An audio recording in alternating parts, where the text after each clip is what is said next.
Joyce knocks out Daneil Dubois.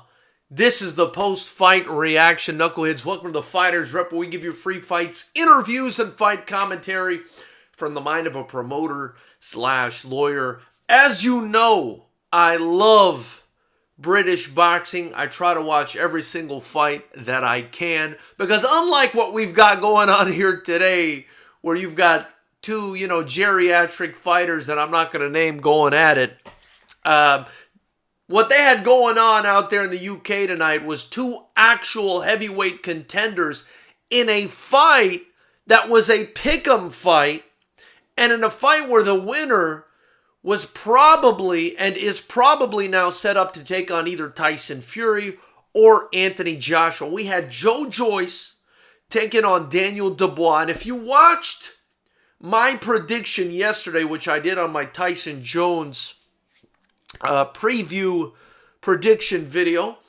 I indicated that I felt like Daneil Dubois was going to get a controversial decision against Joyce. And the reason I felt that was because, unlike most people, I felt like Joyce, and I indicated this in my predictions, I felt like Joyce had faced better competition, and Daneil Dubois was going in there as the younger fighter against a guy in Joyce who has an incredible gas tank. So I felt like his youth, which was one of his great advantages, was actually one of Joyce's advantages. So I just thought it was a bad, tough matchup for Daneil Dubois.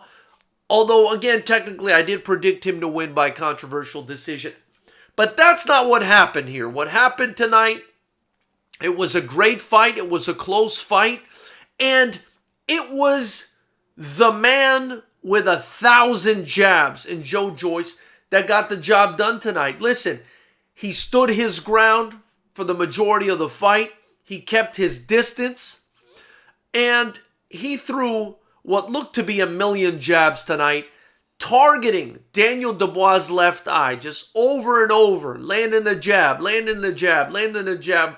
When you're as big as Joyce is, and you're as strong as Joyce is, over the course of 12 rounds, if you land enough jabs, I don't care if you've got a mastodon in front of you, shit's going to start going bad for that mastodon. And what happened tonight was Daneil Dubois was predictable. He was trying to come forward. He was trying to land big shots, but he wasn't using his jab as much as he should have. And Joyce was keeping the fight at a distance, throwing his jab again over and over again, especially targeting the left eye. About halfway through the fight, Joyce noticed that Daneil Dubois' eye, the left one in particular, was starting to swell up. And he said, "Oh, wonderful. Target practice." There was nothing to stop Joyce tonight from going after that left eye once that thing swole up. I mean, he was just hitting it. Once in a while, he'd throw in a hard two, also aiming for the left eye. I mean, he was calculated, he was ruthless, and he was calm. I mean, that's one thing I really admired about Joyce's performance tonight and the lead up to the fight. He's been very calm, understanding that he's the more experienced fighter going against this young, hungry, powerful, very dangerous puncher, Daneil Dubois. He was able to ride that power. Again, he's a massive, huge guy, Joyce is, with a very good chin and very good cardio. So I just felt like between that and his experience being better than Daneil Dubois, I felt like he was probably the better fighter at this point. And he proved me right tonight and then some. The fight was even, or close to it, leading up to the stoppage in the 10th round. It was 36 seconds into the 10th round. But at the end of the day, man, Joyce stuck to his jab, stuck to fundamentals, didn't burn a lot of energy. I mean, this was a veteran performance by a guy on Joyce, who now with this win, captures the vacant European, British, Commonwealth, and WBC silver heavyweight titles. And now, he's probably #1 contender or somewhere around there for a fight against Anthony Joshua or Tyson Fury, whoever wins between the two of them. Again, assuming AJ gets through the Pulev fight. Now, I want to say this. Joe Joyce got hit with some shots tonight. Okay, it's going to happen. It's boxing. You're going to get hit with some shots. And he didn't really seem buzzed. You know, I've been one of these guys that's been very impressed with Joe Joyce, man. He shows a very strong chin. He looks like he's got some power. He can throw a million punches. You know, he just doesn't get tired. I mean, this guy's a boogeyman. This guy's a boogeyman in the heavyweight division. And I wanted to say this. The reason I thought Dubois was going to get a controversial win over him, another reason, was because I felt like because he's a little bit older, Joe Joyce, and because he kind of got into the pro game a little bit later, is what I mean.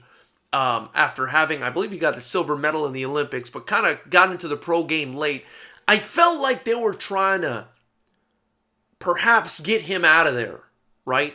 By using the young buck and using him as a stepping stone for Dubois. But he's not that guy.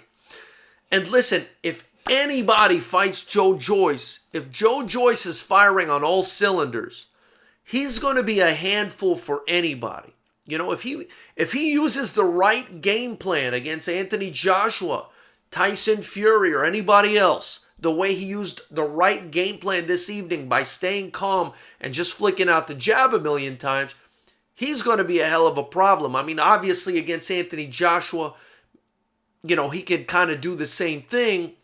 But against Tyson Fury, he may have to get a bit more physical. And that's something that I think he can do. I'm not saying he beats those guys. I'm saying he can beat those guys. He can beat anyone. This guy's a real problem, you know. And it's time the boxing world put some respect on Joe Joyce's name. So, knuckleheads, those are my thoughts. Let me know what you think about this fight. If you haven't already, hit the subscribe button, the bell notification icon next to it. Join Knucklehead Nation, the most educated fight channel on YouTube. The only channel where, as you help support us, you know, smash the like button, purchase your gear in the link below, you're also helping us build not only the channel, but the only kickboxing promotion that matters, FightersRep Promotions, where we give, you know, opportunities to the best young fighters, I believe, in the world. Man, this is an exciting one. We're going to try to go live immediately after the Tyson fight. You know how we do every Saturday night. We do Get It Right Saturday night where we go live. So tune in for that, and I look forward to hearing what you guys have to say.